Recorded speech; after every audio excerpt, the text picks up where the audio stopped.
오늘 건진 법사의 영장 실질 심사가 열렸지만 당사자는 이를 포기했습니다. 법원의 신문도 9분 만에 끝났습니다. 이에 앞서 JTBC는 건진을 직접 만나 의혹에 대해 하나하나 따져 물었습니다. 먼저 이자영 기자가 구속심사 소식을 전해드리고 곧이어 건진 인터뷰를 보도하겠습니다. 서울중앙지법은 오늘 건진 법사에 대한 구속심사를 피의자 없이 진행했습니다. 건진이 어젯밤 김건희 특검에 연락해 심사에 불출석하겠다는 뜻을 전했기 때문입니다.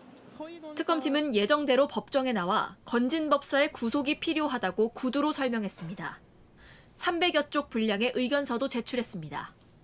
다만 미리 준비한 200장 분량의 PPT 자료는 따로 발표하지 않았습니다. 심사는 9분 만에 종료됐습니다. 구속심사에 불출석한 건진 법사는 서울 광화문에 있는 김건희 특검 사무실로 갔습니다. 기자들의 질문이 쏟아졌지만 일절 답하지 않았습니다. 영장 심사 포기하신 이유가 뭡니까? 구속 피할 수 없다고 생각하시는 게 뭐예요? 통일교 청탁 알선 혐의 인정하시는 겁니까? 건진 법사는 몇 시간 전 특검 사무실 인근에서 JTBC 취재진과 만나 1시간 30분 동안 단독 인터뷰를 진행했습니다. 그동안 단 한 번도 공개적으로 입장을 밝힌 적 없어 언론 인터뷰는 이번이 처음입니다. 건진 법사의 구속 여부는 이르면 오늘 밤 결정될 것으로 보입니다. JTBC 이자연입니다. 건진 법사는 JTBC와의 인터뷰에서 구속심사에 출석하지 않은 이유를 설명했습니다. 그리고 저희가 건진에게 가장 많이 따져 물은 점은 그라프 목걸이입니다. 하지만 건진은 김건희 선물을 잃어버렸다는 주장을 계속 되풀이했습니다. 저희의 질문도 집요하게 이어졌습니다. 건진은 주장만 했지 그 주장을 뒷받침할 근거는 전혀 내지 못했습니다. 구속심사에서도 특검 수사에서도 이 부분이 최대 쟁점입니다. 입증할 논리가 없다는 점이 밝혀진 셈입니다. 수사의 속도는 더 빨라질 것으로 보입니다. 정혜성 기자입니다. 오늘 오전 서울중앙지법에서 구속심사를 앞두고 있었던 건진 법사. 그런데 출석을 포기하고 나타난 곳 서울 광화문에 있는 김건희 특검 사무실 인근입니다. JTBC는 1시간 30분 동안 건진 법사와 인터뷰를 진행했습니다. 건진 법사는 통일교 측이 건넨 6천만 원대 그라프 목걸이와 총 2천만 원대 샤넬백 2개 등을 김건희 씨에게 전달한 혐의를 받습니다. 그런데 김 씨 측으로부터 다시 돌려받은 뒤 잃어버렸다고 주장하고 있습니다. 계속 따져 물었습니다. 그라프 목걸이, 통일교에서 이제 김건희 선물이라고 한 거 정말 잃어버렸습니까? 단 한 번도 변함이 없었습니다. 계속 잃어버렸다는 거. 어찌됐든 재판 과정에 이제 다 소상히 밝혀질 것이니까. 진술이 바뀌었다고 지적하자 기억나지 않는다고 했습니다. 샤넬백도 마찬가지인가요? 사실 샤넬백은 처음에는 잃어버렸다고 하셨다가 저희가 쓴 기사죠. 이제 김건희 씨의 비서인 유경옥 씨에게 이제 간 거를 저희가 확인해서 썼는데 이제 진술이 조금 바뀌었어요. 그거는 진술이 바뀐 것이 제 이제 뭐 나이 정도 되면 기억이 가물가물할 때도 있습니다. 그러니까 교환을 지시했던 근데 걸 받아서 그 부분에 대한 기억을 네. 처음에는 하지 못했다가 자신의 주장을 뒷받침할 만한 증거나 해명을 끝내 내놓진 못했습니다. 선물을 전해달라고 한 건데 네네. 그걸 잃어버렸다고 하는 거는 거기에는 그건 좀 책임감이 없으신 거 아닌가 싶은데. 어찌됐든 지금 조사 중이고 네. 한데 말씀드리기가 어렵죠. 법적으로는 그게 좋은 전략일 수 있지만 좀 궁색한 해명 아닌가 싶어서 드리는 말씀이었습니다. 그렇게 생각하십시오. 그런데 저는 그런 사람은 아닙니다. 체포되지 않은 피의자가 영장 심사를 포기한 건 이례적이어서 그 이유도 물어봤습니다. 어떠한 이유든 나로 인해서 피해를 본 사람들이 있고 나 역시도 그 이상의 고통을 당해야 되지 않겠나 하는 마음에 선택을 한 것 같아요. 특검의 수사 범위가 자신의 지인으로 확대되자 구속을 선택한 건진 법사는 각종 의혹에 대해선 여전히 부인하고 있습니다. JTBC 정혜성입니다. 심평 교수 페이스북 관련해서 김건희 쪽에서 지금 크게 반발하고 있는데요. 자, 심평 교수 죽음을 생각한다. 그리고 남편에게 견뎌달라. 거기다가 한동훈 얘기까지 김건희가 했다라는 것을 페이스북에 올렸는데 이거 다 사실인 줄 알았는데 엄청나게 지금 반발하고 있답니다. 자, 정성규 소장님 이거 어떻게 된 일입니까? 방금 전에 네. 김건희 측의 변호사가 입장을 발표를 했어요. 한동훈 씨와 관련된 발언은 사실이 아니다. 그리고 김건희 씨가 그 얘기했다라고 하는 것들은 심평이 상상을 더 씌워서 김 여사의 발언인 양 왜곡해서 전달한 것이다. 이것은 특정 기자의 요청에 따라서 이렇게 김건희 여사를 만난 것이다. 김건희 여사는 지금 기력이 없고 눈에 초점이 없어서 장시간 대화를 나눌 그런 상황도 아니다. 심평 씨가 자기가 물어보고 그냥 답변한 것처럼 그렇게 해서 본인 팔이 하는 것이다. 심평 씨는 기만행위를 하고 있다. 심평 씨가 계속 이러한 행태를 반복을 하면 바로 법적 조치하겠다라고 지금 경고했습니다. 야, 이게 이제 일파만파 희한한 방향으로 가고 있습니다. 그러니까요. 김건희가 실제로 상황 노릇을 하면서 윤석열한테 맞아요. 코칭을 했다. 이것까지 지금 알려져 있는데 오늘 네. 이렇게 김건희 쪽에서 반발했다는 것은 네. 사실이 아니다. 이제 만난 것은 사실인데 과연 그 발언을 했느냐 하지 않았느냐 의도가 또 완전히 왜곡됐다라고 이제 보는 것이네요. 심평 씨가 그냥 자기 뜨려고 주목받으려고 관종기가 있어가지고 그냥 김건희 씨가 하지도 않은 발언을 자기의 상상을 덧붙여가지고 여기저기 언론에 나가서 얘기하는 거다. 그런 식으로 규정을 해버렸어요.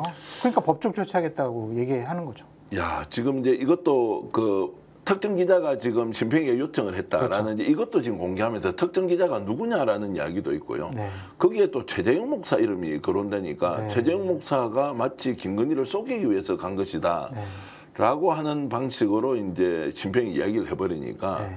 여러 사람이 지금 이 상황에 대해서 굉장히 불쾌하고 사실과 다르다 이렇게 이제 보고 있는 겁니다. 저렇게 되면 심평 씨는 이제 거짓말쟁이가 되는 거잖아요. 예. 그렇다면 이제 그분이 앞으로 무슨 주장을 하건 어떠한 발언을 하건 누구의 메시지다라고 얘기를 하더라도 이제 언론에서는 주목을 하지 않을 것 같아요. 지금 최근에 김건희 씨를 직접 만났다? 몇 분간? 50분간. 한동훈에 관한 얘기도 했고 윤석열 전 대통령에 관한 얘기도 되게 구체적으로 얘기했다. 그래서 막 저도 한 이틀 동안 계속 심평 씨가 이런 얘기 했는데 무슨 의미가 있는 거예요? 막 이렇게 얘기를 했고 심평 씨도 다수의 언론에서 인터뷰를 했거든요. 그러면서 자기가 페북에다가 쓴 내용에 덧붙여가지고 김건희 씨 제가 얘기 나눠보니까요. 이런 거 같아요. 라고 하면서 자기가 양념을 쳐가지고 더 많은 발언들을 했거든요.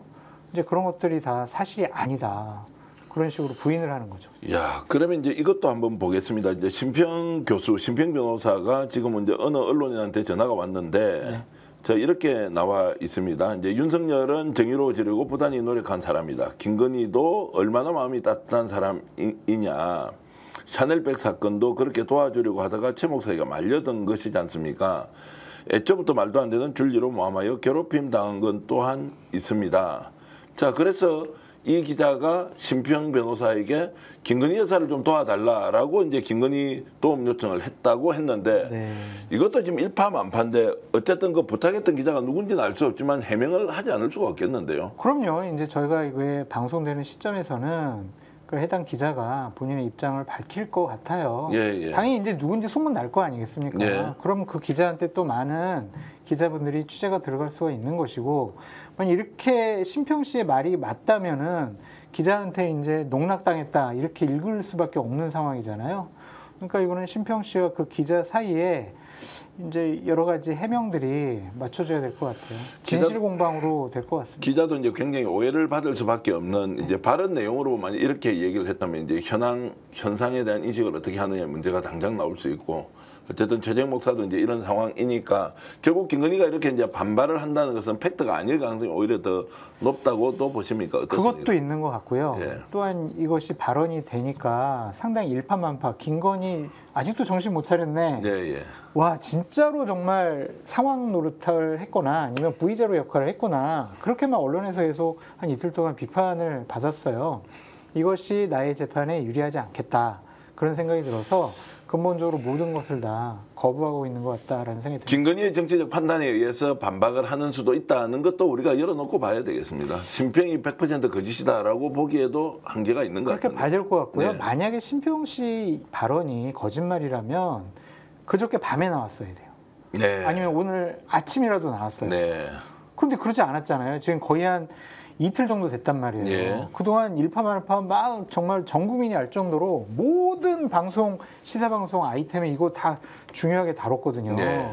그런데 이제 와가지고 이 오후에 이런 것을 해명했다라는 것은 좀 분위기를 좀 파악한 것 같아요. 어쨌든 상황이 굉장히 복잡하게 돌아가고 있다. 요 정도로 하고 장성길 소장과 속보 여러분들께 전해드렸는데요. 김건희 측에서 심평 변호사의 페이스북에 대해서 전면적인 부인을 하고 나왔다. 계속 이런 식으로 하면 법적 조치로 하겠다라는 내용 여러분들께 전해드렸습니다. 바쉐론 시계 예. 차고 있었더라고 보니까. 그러니까요. 어? 예. 그걸 못 봤네. 그 디올백 거기 영상에 차고 나오더라고. 예. 근데 생각해보면 거기 숨은 그림 찾기가 많이 들어있었던 그러니까. 것 같아요. 저는 이제 이게 6일 전에 저거를 받았는데 네. 최재형 목사 만날 때 착용을 했다는 거고 그러니까 저시계 맞는 거 같죠? 그냥 봐도 몇 가지 특징이 있잖아요. 용두가 이렇게 기울어져 있고 그러게. 숫자판도 비교한 거 한번 좀 기울어져 있고. 보여주세요. 맞아 보여요. 맞아 네. 보여요. 저렇게 그러네. 일단 다른 것보다 용두가 저렇게 올라가 네. 있는 건 시계는 저는 저거 처음 봤거든요. 저런 저거 시계가 설마 있다는 거. 짝퉁 찼다고 말하진 않겠지. 에이, 그건 말도 안 되는 네. 건데. 근데 이제 그러면서 딱 든 생각이 나올 때 최재형 목사 나올 때 그 신라 호텔 면세점 가방, 신라 면세점 가방 줄줄이 들고 앉아 번호표 있을 사람 있잖아요. 있었지. 네.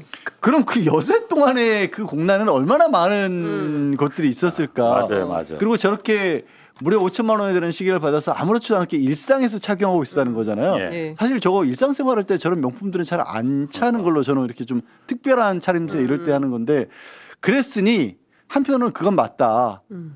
저 디올백은 명품백이 아니었다. 조그만한 파우치. 조그만한 파우치가 맞았다. 김건희 입장에서는. 그렇지. 왜 억울했을까? 그렇겠네. 그 많은 것들 중에 하필이면 저런 거 하나 갖고 나를 이렇게 괴롭히나라는 생각을 했겠구나. 나는 여러 가지 생각이 들더라고요. 근데 저 자리에서도 김건희 씨가 거짓말을 하는 게 뭐냐면 그 최재형 목사한테 그 디올백을 받는 그 자리에서 아유 뭐 이런 거를 왜 사오세요? 아유 다음부터 이런 거 비싼 거 왜 사오셔? 아유 그냥 오시지 이러면서 받잖아요. 그 싸구려라서 그런 것 같아. 싼 거라서. 네. 그건 300만 원이라며.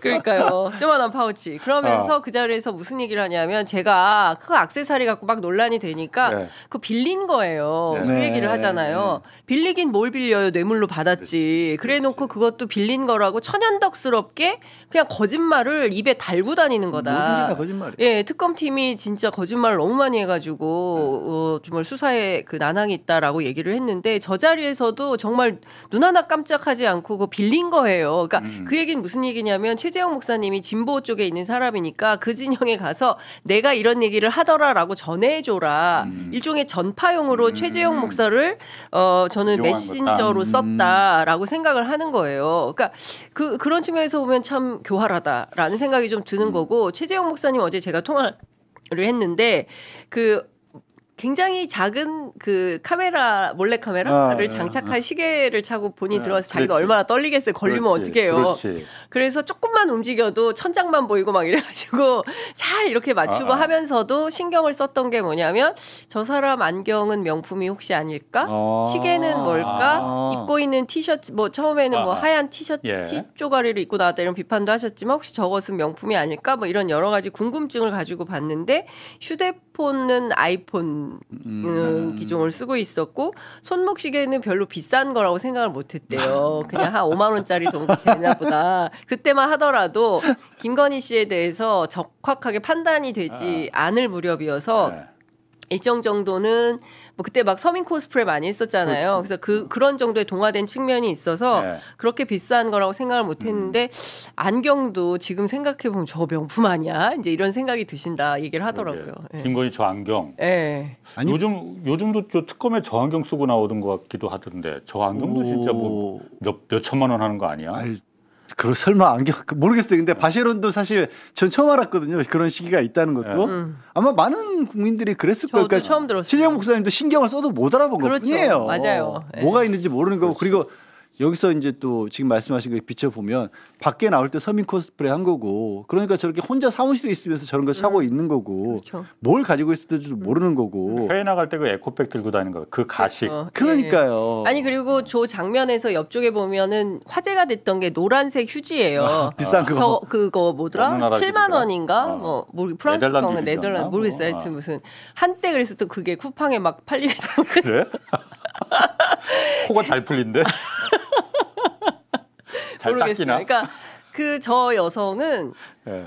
그러니까 가식과 그러니까. 가짜와 막 맞아요. 이런 것들이 다 이렇게 그러면서도 복합적으로. 정작 진짜 뭐가 필요한 것인지는 잘 모르고 했던 거예요. 항상 명품을 어떤 때 써야 되는 거고 그 목걸이 반클리프 목걸이만 해도 그때 저는 그 처음에 그 논란이 아니라 그때는 화제가 됐었죠. 집권 초기니까 그때만 해도 주변에 정말로 돈이 좀 있다 하시는 분들은 왜 저렇게 그 브랜드가 드러내는 거를 티를 내고 티를 내고 저 그 싸구려들이나 하는 건데 이런 식의 얘기들이 많이 돌았거든요. 그러니까 그게 싸다는 게 아니라 그 높이 자리에 비교한다라면 차라리 가격이 낮을지라도 사람들이 잘 모르고 이런 걸 하는 거지 누가 딱 봐도 검색하면 나오는 걸 누가 하고 나오냐 이런 얘기들 많이 돌았거든요. 그렇죠. 그런 게 품격인 거지. 그런 게 품격인 거예요.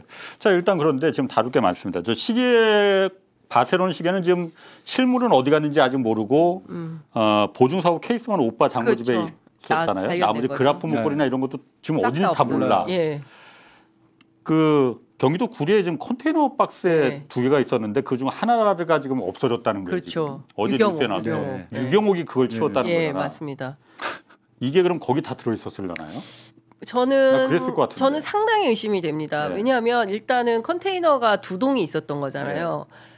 2동인데 만약에 그게 짐이고 유경옥 씨와 그다음에 대통령실에서 쓰던 물건을 정리한 거라고 했어요. 한남동 관제에서 나올 때 탄핵당하고 쫓겨날 때. 쫓겨날 때 2동을 가지고 나왔는데 이를테면 치우려면 싹 다 치워야지 하나는 놔두고 왜 하나만 치웠을까요? 그리고 그게 5톤짜리 트럭 2개 분량을 가지고 나갔다는 거고 공교롭게도 압수수색 한 달 전에 6월 달에 압색이면은 5월 달에 그거를 치웠다는 건데 그러면 미리 문제가 될 만한 물건들을 딱 정리를 해서 컨테이너 1은 살림, 컨테이너 2는 뇌물. 이렇게 정리한 거 아닌가. 그래서 그거를 싹 치운 거 아닌가. 저는 유경옥 씨에 대해서도 구속영장 청구해서 구체적으로 사실관계를 따져봐야 되는데 그 안에 열어보면 다 나올 수 있어요. 우르르 막 영화처럼 신발, 가방, 목걸이, 귀걸이, 팔찌 뭐 이런 거 다 나올 수 있죠. 지금 뭐 브로치 이런 거 다 걷다 놓은 거 아닌가라는 의심이 들어요. 의심. 아니 그럴 수밖에 없는 게 아까도 말씀드린 것처럼 그렇게 많은 걸 받았던 걸로 의심이 가고 있고 집 안에서 정말 사무실이긴 하지만 필요 없는 장소에서 저렇게 명품을 휘두르고 있었을 정도인데 그럼 나올 때만 서민 코스프레 하더라고. 그럼 그런 거네요. 첫 번째는 외부형 서민용 짐들이 있었던 거고 한쪽은 진짜 베개 내부형 있었던 걸로 분류를 그렇게 해놨던 게 아닐까. 컨테이너 1에는 에코백, 컨테이너 2에는 샤넬백. 그런 식으로 해놨던 게 아닐까. 그리고 거기서 꺼내서 거기 있었던 것 중에 외부에 알려진 것들 그러니까 이 반클리프 목걸이 같은 것들은 자 이제부터 뭐 가짜를 만들어서 노는다든가 이런 궁리를 했던 게 아닌가 한 거죠. 이 김건희 쪽 그 주장은 지금 그 보도에 대해서 유경옥 그 행정관이 거기 창고에 간 적이 없다라고 말하는 거고 또 하나는 총무비서관실에서 이 대통령실 원래 대통령실 소유 물건인데 이걸 그냥 다시 가져간 거다라고 얘기를 하거든요. 말도 안 되는 소식. 아니 대통령실 소유 물건을 왜 가져가요? 대통령실 소유 그럼 거기 그 구리시 컨테이너 박스가 거기가 무슨 대통령 기록관입니까? 말도 안 되는 소리를 하고 있어요. 그리고 대통령실 소유면 이거는 정부 재산이고 국가 소유인데 그걸 왜 자기들이 임의대로 구리에 있는 그 일반의 지금은 어디 있다는 거야 그러면? 그러니까 유경옥 씨가 그걸 어디다 아니 근데 컨테이너 아니 그 뭐지 5톤 트럭 2개면 보통 집 이삿짐 센터 2개 분량인 거잖아요. 그 이거를 유경옥 씨는 어디 뒀겠어요? 자기 집에 두지는 않았을 거 아닙니까? 그러면 이걸 또 딴 데다가 옮겼을 텐데 거기가 어디냐 이걸 찾아야 되는 거죠. 여기저기 뿔뿔이 흩어놓지 않았을까 싶어요. 근데 그것도 한꺼번에 일이에요. 다 모은 그 주변에 또 도와주는 왜냐하면 저기 그 압수수색 직전에 공무 관련해서 압수수색 직전에 김준우 씨 압수수색 직전에 이틀인가 전에 그 이완화의 그림도 그 인척이 빼서 또 오빠의 장모 집으로 옮기는 것도 CCTV에 나왔잖아요. 그러니까 작은 꼬리들만 잡힌 것뿐인데 큰 뭉텅이는 뭐가 있는지도 모르고 얼마나 되는지도 모르지만 있어 보이는 게 맞잖아요. 누가 생각해봐도 저게 저렇게 드러날 정도면. 일단 이게 그 물류창고인가 이삿짐 센터인가 거기 있던 걸 옮긴 거잖아요. 5톤 트럭으로. 거기 CCTV 당연히 있을 거 아니에요. 있죠. 이게 5월 하순 중순 그때쯤 뺐다니까는 CCTV가 남아있을 가능성이 높고. 그럼 차량을 추적을 해보자. 그렇게 어렵지는 않을 것 같은데. 3개월 정도는 남아있으니까. 그리고 5톤 트러크 어쨌든 운전 기사, 화물 기사가 있을 거 아닙니까? 등록돼 있는 거고. 이걸 숨길 이유가 있겠느냐. 근데 도로 CCTV는 한 달이던데. 그러면 그걸로는 제가 정보공개 청구 해보니까 아. 그 도로에 있는 CCTV 보유는 한 달이더라고요. 실내는 3개월인데 나와서 어디로 갔는지는 추적이 안 됐을 하지만 있겠구나. 저기 번호판은 분명히 찍혔을 테니까 그렇지. 그걸 통해서 이제 어디에 그렇지, 등록된 그러니까. 거지. 예. 네. 근데 저는 특검의 수사 실력이 굉장히 영험하더라고요. 그 이종호 휴대폰 막 밟아가지고 근데 그걸 지켜보고 있다가 영화처럼 딱 가져가서 그거 포렌식을 완전 하고. 영화였어요, 영화. 예, 그리고 모조품과 진짜를 딱 들고 그 구속영장 실제 심사 때 딱 나타나고 예. 김건희 씨가 갑자기 아파서 막 토할 것 같다 그러고 뛰쳐나갔다는 거잖아요. 그러니까 저는 이 정도까지 단계에 이르러서 기자들한테 알려줄 정도라면 뭔가 좀 내용을 알고 있지 추적을 하고 않나, 뭘 있구나. 좀 갖고 있지 그럴 수도 않나라는 있겠다. 기대를 해봅니다. 네. 네.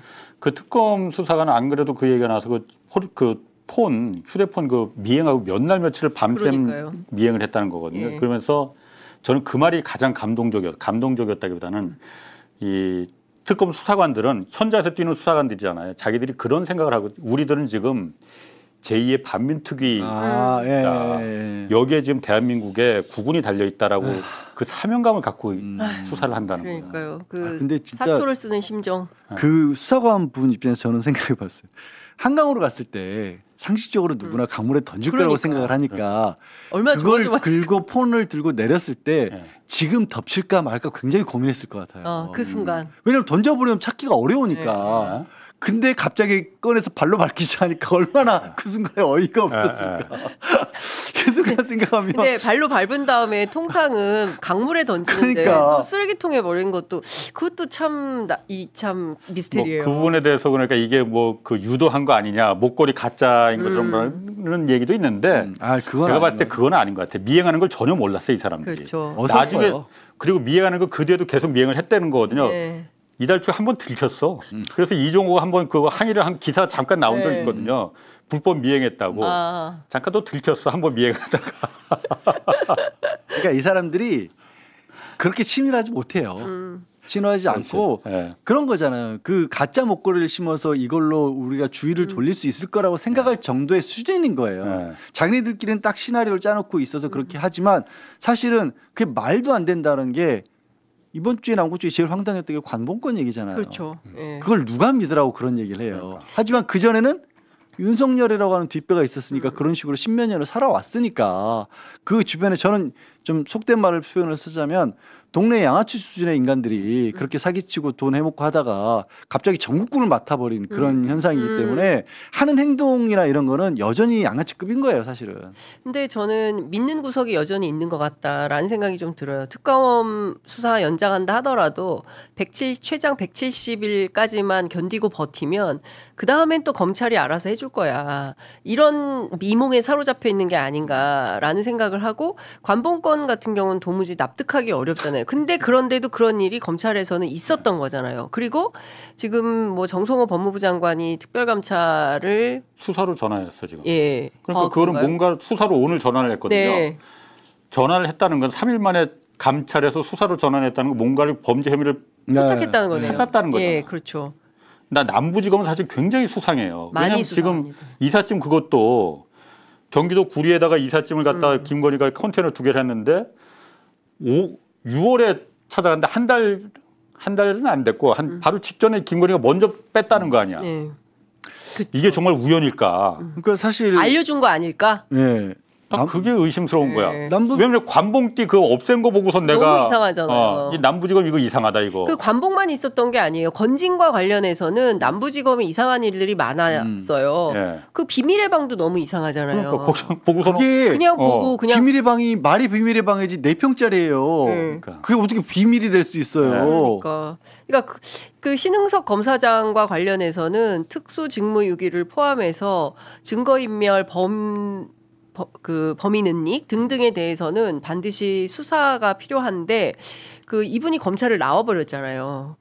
그래서 징계나 이런 것도 불가한 상황이고, 그러니까 저는 그분이 징계는 안 되겠지만은 만약에 수사를 있죠. 하면 처벌받을 수 예, 있게 돼 있는 거겠죠. 지금 수사를 전환을 했고 그 신흥석의 문제가 저는 이게 신흥석 남부지검장이 단독적으로 했다고 보지는 않아요. 왜냐면 그냥 이건 제 생각인데 그 관본권이 저는 사실 5천만 원짜리가 그걸 그렇게까지 무리를 하면서 띠지를 갖다가 이게 실수겠습니까? 실수는 아니지. 이걸 한 이유는 5천만 원이 소스가 어디였느냐 원래 한국은행에서 어디다가 준 거였느냐 검찰한테 특활비를 줬을 가능성이 크다. 그것도 충분히 그렇기 때문에 이 무리를 해서라도 검찰이 그래서 해체를 대통령실에 상납을 한 거나 마찬가지잖아요. 옛날 박근혜 때처럼 국정원이 상납한 것처럼 이게 알려주면 검찰은 진짜 큰일 나는 거거든. 아니 그래서 사실 심우정 단위에서 뭔가 있었을 수 있다. 저는 그렇게 생각해요. 저 압수수색 아까 얘기한 거 압수수색한 게 관본권을 회수하러 간 것 같아요.